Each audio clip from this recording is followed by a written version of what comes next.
दुनिया में केवल एक बेलपत्री का वृक्ष ऐसा है जिसका बेल का फल बेल के पेड़ में लगा लगा यदि सूख भी जाता है तो सूखने के बाद बेल वृक्ष उसको वापस ताजा कर देता है, हरा कर देता है और वापस वो भर जाता है।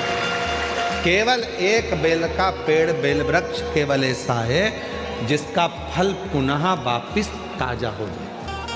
अगर किसी ने फल को नहीं तोड़ा, वो फल लगा हुआ और उस लगे हुए फल को कोई नहीं तोड़ रहा है तो वो फल लगा लगा लगा लगा लगा लगा वापस ताजा हो जाएगा, वापस निर्मल।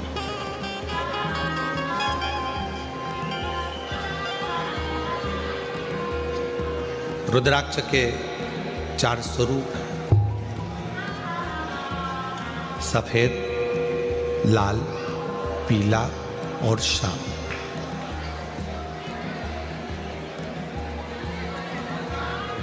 एक सफेद रुद्राक्ष भी होता है, एक लाल रुद्राक्ष भी होता है, एक पीला रुद्राक्ष भी होता है, एक सफेद रुद्राक्ष भी होता है।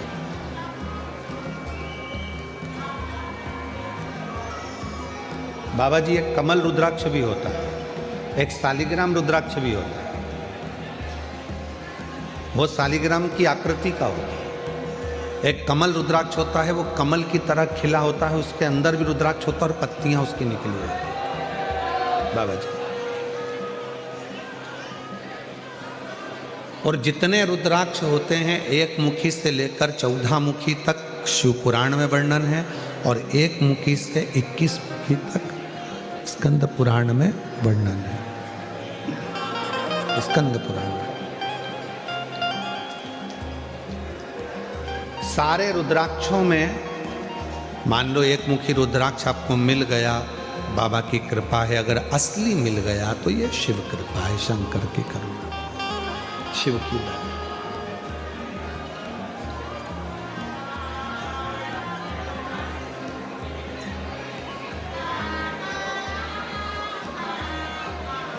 पर संपूर्ण रोग, संपूर्ण दुख, संपूर्ण तकलीफ, संपूर्ण बीमारी, संपूर्ण कष्ट, संपूर्ण समस्या का हल करने के लिए 2 रुद्राक्षों का महत्व कहा है। बहुत सालों के बाद ये बात निकली है व्यासपीठ से। हो सकता है आप लोगों के भाग्य होंगे, सूरत वासियों के, तो ये कथा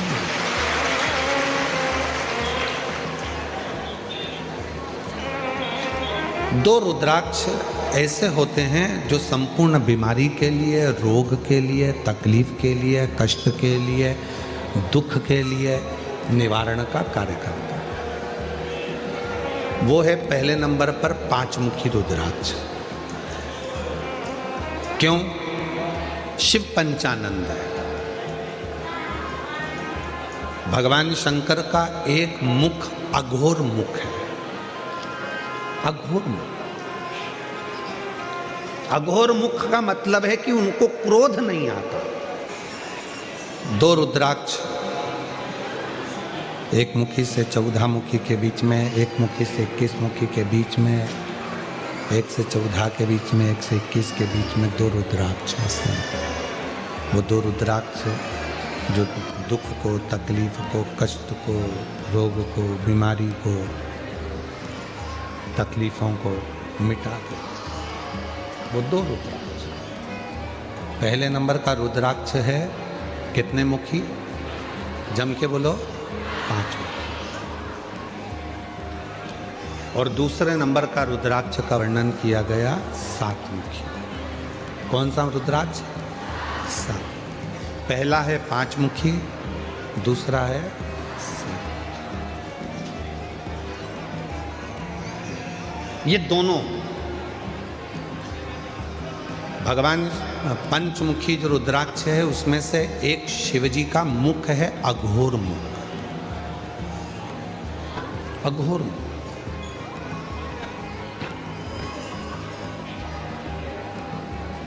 ये लोग कहते हैं अघोरी है, ये अघोर साधना करता है,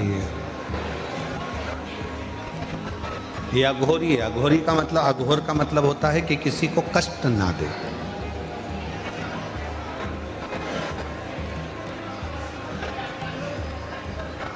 सच्चा यदि कोई संत होगा, सच्चा यदि कोई गुरु होगा, सच्चा यदि कोई तपस्वी होगा, सच्चा यदि कोई संत होगा तो जिंदगी में कभी किसी को बद्दुआ नहीं देगा, कभी किसी को अपशब्द नहीं कहेगा, कभी किसी को ताना नहीं देगा, कभी किसी को गाली नहीं देगा, कभी आड़ा तेरा कहेगा ही नहीं, वो कभी किसी को अपशब्द नहीं कहेगा। सच्चा यदि है तो बाबा जी सच्चा।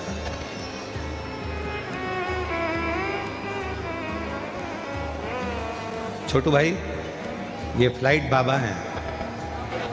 भारत की भूमि हो चाहे विदेश की भूमि हो, जमीन पर इनका कोई मकान नहीं है, जमीन पर कोई इनका आश्रम नहीं है, जमीन पर इनका कोई बैंक में अकाउंट नहीं है।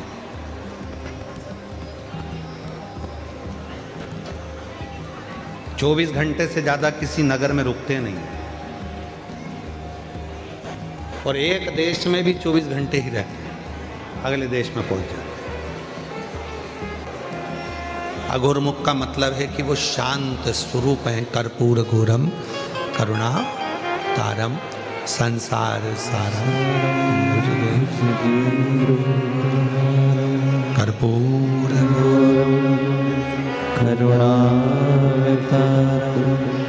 संसार सारम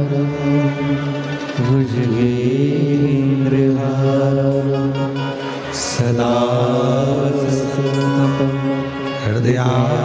हृदयारविन्दे भवं भवानी सहितं नमामि। जैसे आरती होने के बाद में कर्पूर गौरम जब हम गाते हैं और उसमें कपूर को अग्नि में डालते हैं, कपूर को अग्नि में दिया जाता है। आपको सबको कथा में हमने पहले भी वर्णन किया कि कपूर किसका प्रतीक है। जो आरती के बाद में कपूर लगाया जाता है वो किसका प्रतीक है। यदि आपने पूर्व में शिव पुराणों को सुना होगा तो उसमें हमने वर्णन किया है। पूर्व में अश्वमेध यज्ञ होते थे। अश्वमेध यज्ञ का जो अश्व होता था वो पूरा दिग्विजय करने जाता था, फिर वो अश्व आता था और उस अश्व को अग्नि की साक्षी में दिया जाता था। अब आज का व्यक्ति तो इतने सारे अश्वमेध यज्ञ नहीं कर सकता।